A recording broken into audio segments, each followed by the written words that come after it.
Welcome back to 6 Hearts on 6 Acres. I am Bree and I am in my garden this afternoon, and it is finally time to put in our sweet potato slips. Now these things have been a long time coming. If we jump back to February, we put these sweet potatoes in some soil and started growing our own slips.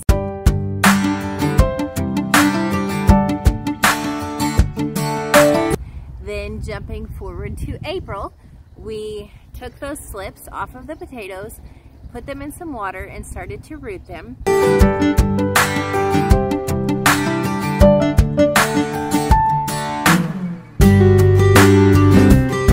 We have been continuing to do that as more slips grow on those potatoes. I've continued to pull those off, put them in a glass of water in my windowsill, and continue to root. And now I have all of these sweet potato slips with beautiful, healthy root systems. So today is finally planting day. These sweet potatoes are going to be grown in my flower bed. They're going to grow, sweet potatoes are vines, and they have long vines. So they are going to grow up my headboard and footboard and really just make this area gorgeous while providing my family with food to eat. So today I'm going to talk to you about how to plant sweet potatoes and a few tips to get your biggest harvest. Now I will tell you, this is only my second time planting sweet potatoes, but I have done a lot of reading on it in the last week. So I want to be able to share those tips with you that I have learned as I have read from others who've had many successful harvests. Sweet potatoes want to make sure and have plenty of room to grow. Remember, they're going to grow lots of leafy greens, but the part of the sweet potato that most of us grow to eat is going to be underground, the roots. So we want to make sure that they have plenty of room to grow those. So we're going to give each sweet potato about 12 to 14 inches to make sure that they have plenty of room for that growth. Now, if you don't have healthy, nutritious soil, you could go ahead here and before you put that sweet potato in, add in a fertilizer that's well balanced. So you want close to equal numbers for your nitrogen, your potassium, and your phosphorus. I'm growing here in what is pretty much straight compost. So my soil is going to be really high in nitrogen, which is going to give me a ton of green leafy growth. Now, sweet potato leaves are edible. They're kind of a spinach substitute. But that's not why I'm growing them. I'm growing them for the calorie-dense, nutritious root that's going to grow below the soil. And in order for that to produce, I need a high amount of phosphorus. To add that phosphorus into my compost, I'm going to be adding some bone meal. And I thought I had some, but I went to check and all I had was blood meal, which is more nitrogen. I will be adding that sometime in the next week whenever I can make it to the store to purchase some. For now, I'm going to go ahead and get these in the ground.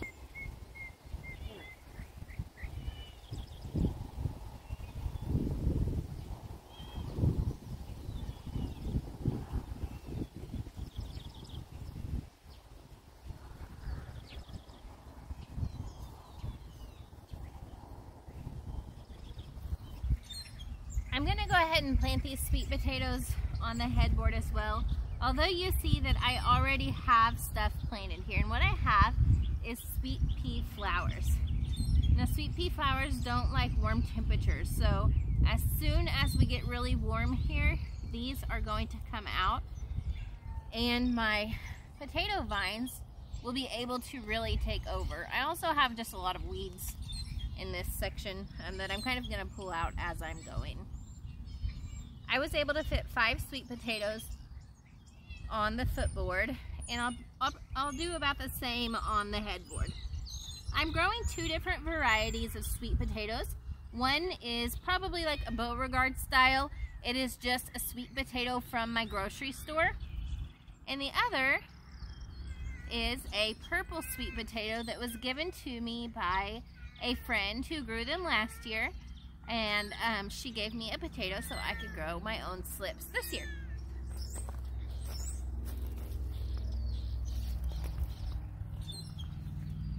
Gardening friends are some of the very best friends. I love when I can give away plants or starts or seeds to help others grow their garden, and I'm so very thankful for the ones who have done that for me as well.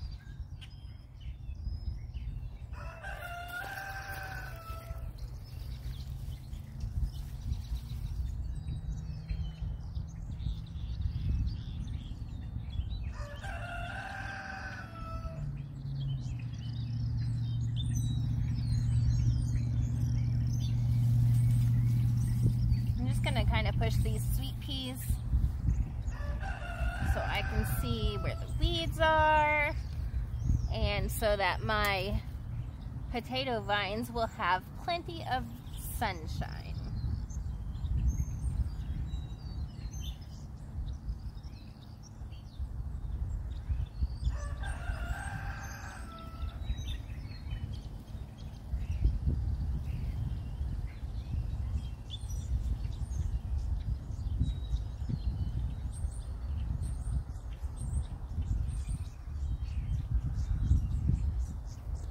All right, I got 5 in this area as well. These are gonna be beautiful. I cannot wait to see in another, like, I don't know, 2 months, how gorgeous these headboards and footboards are. They're gonna be completely taken over. Now, I said that we were gonna talk about some sweet potato growing tips today, so let's get to that. All right, we talked about my first tip already, which is the need for some fertilizer. In the beginning, you want something that's balanced straight across. And then once your leaves really start to take off, you can go in with an additional phosphorus fertilizer to really add to that root growth, because that is what we want when we are growing sweet potatoes for the most part. Tip number 2 is spacing. We kind of talked to that as well. You want to give them 12 to 14 inches.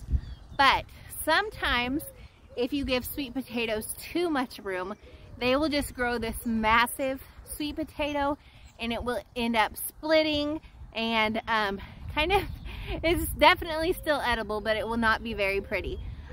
So if you crowd your sweet potatoes just a little bit, go more on the 12-inch spacing side, then you're more apt to end up with the long, skinny style sweet potatoes that you get from the grocery store. They are easier to cut, in my opinion, and easier to use for your everyday cooking. Tip number 3. Let those sweet potato vines get absolutely unruly. They will grow very long and can easily take over a space. Let them. Do not trim them up. All of those leaves are gathering sunlight and nutrition to feed your roots and to grow big, healthy sweet potatoes. When you trim those, that's taking away their ability to take that in. So try not to do that. And make sure that you plant them in an area where they have really room to sprawl and bramble across. Something that they can climb is an excellent idea. The next tip is watering. Sweet potatoes are pretty drought resistant. They still grow well in a lack of water, but that doesn't mean that they don't want the water. Consistent watering is gonna grow you more consistent potatoes. Sometimes when they are underwatered and then they get this heavy downpour of rain is what causes, just like tomatoes, it will cause them to split. So if you are consistently watering them, you are more likely to have a sweet potato that is beautiful and doesn't have any splits or ugly spots in it. My last tip is probably null and void since you're here watching this video, but plant sweet potatoes in your garden. They are a huge source of vitamins and minerals that everybody needs in their diet. They're healthy, they're delicious, they're very high and dense in calories, so they're a good source of a way to feed your family if needed. And they store really well, so you can grow these this summer and eat on them all winter long. Now, sweet potatoes do take a long time to grow, so you're gonna expect to harvest these in about 100 to 120 days. And the way you're gonna know when they are ready to harvest is you're just kind of gonna dig around in that soil and see what you feel down there. Do you feel just tiny little sweet potatoes? They're not ready yet. Do you feel something big and substantial? Then it's time to go ahead and pull those out. While we're out here today, I'm also gonna show you why you should start extra tomato plants, because I have what I'm assuming, whoops, it's hard to carry on the tripod. But what I'm assuming is a bunny rabbit who has a taste for tomato tops. Because over here in this last row, I am missing several. I'm also today, while we're out here, going to show you why you should have extra tomato plants at the ready. I have what I'm assuming is a bunny who likes the tops of tomatoes. Look at all those. He got several right in a row. I don't know if you can see down there, but I'm missing some more there as well. This is what the tops look like. Sometimes when you're missing the top of a tomato plant like that, it is a cutworm, but because they are up so high and they're not cut off at the soil level, I am assuming that it is probably a rabbit. I have a lot of rabbits. I live out in the country. Typically, my dog that you have seen, Grizz, he keeps those things chased away, but he does not like the heat. And so he has gotten much more lazy in the last few weeks and hasn't wanted to leave the cold concrete from the garage. So he is slacking on his garden guard dog duties. So we're just gonna go ahead and replace these tomatoes. I don't have those same varieties, unfortunately, but I do have some extras from the ones that I planted from seed. Luckily, I haven't given them all away yet. And so we're just gonna pop some new tomatoes in the places that these were cut off. Now, if you don't have extra tomatoes at the ready and you have this happen, do not worry. I have had this happen in my garden before many times. And those tomatoes, although they will take a little while, will typically eventually start throwing out new stems and new sprouts. They will be delayed a little bit behind your other tomatoes, but tomato plants are resilient, and as long as they have a really healthy root system, they will still thrive and give you plenty of tomatoes. I forgot to hit film, but I have 2 new tomato plants in these spots. I planted them like you saw me plant all of the others. Dig a very, very deep hole, pull off the lower leaves, and then mound that dirt all around your tomato plant. My soil is very moist because we have had lots of wet weather and lots of rain, so I'm not even going to bother watering these. But I do want you to actually notice, I'm going to turn you back down for a second. Although we have had days and days of rain, I don't have mud. I have moist but still crumbly soil. That is what you want. You want soil that drains really well. Otherwise, your roots of your plants, if you have day after day after day of rain, I think we have gotten 10 inches of rain in the last week and a half, then what's going to happen if that soil holds that water is your roots are going to rot. I have had that happen before in the beginning of this garden when I didn't have healthy, great soil built up yet. And I lost a lot of my tomato plants that year because it was a really wet spring. So you want to make sure that, first of all, if you're a beginner gardener and you have a new garden space that is good, it's doing a great job, but you don't have the soil built up how you want it yet, do not give up. Just keep adding leaves in the fall, keep adding grass clippings, keep adding compost. Just keep building that healthy soil that is going to feed your plants and grow a really healthy garden. And know that a garden isn't about perfection, but it's about learning as you go and just continuing to make progress every single year. I have some more of these plants to replace, so I will bring you along since these ones accidentally didn't film.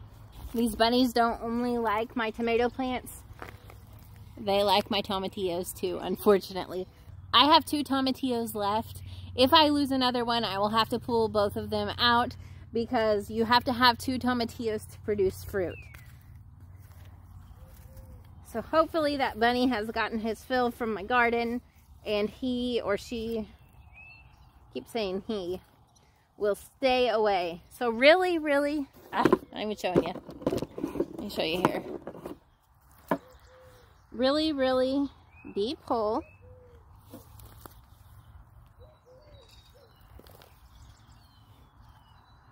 You're going to take these lower leaves off of your tomato plant because tomatoes will root all the way up the stem, and also because you don't want any leaves touching the soil.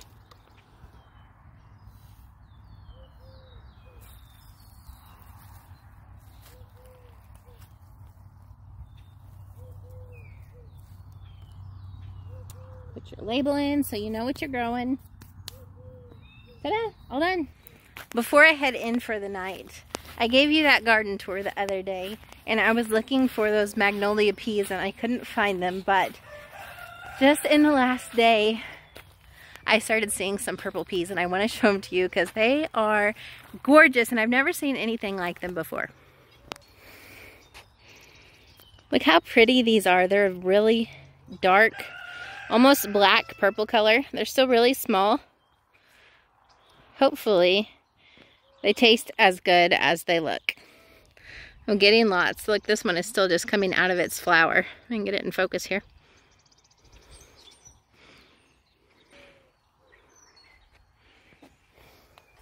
Thanks so much for hanging out with me in the garden again. I love having you here, and I love being able to document my journey and share it with people who also love to learn about gardening. Friends, thank you so much for being out here with me in the garden today. I love this garden, and I love being able to share this garden space with you. I hope as you watch me work out here that I am encouraging you along the way to grow your own garden in your own backyard and to just really enjoy the work that goes into it and the peace and the joy that it brings to you. Until next time, God bless.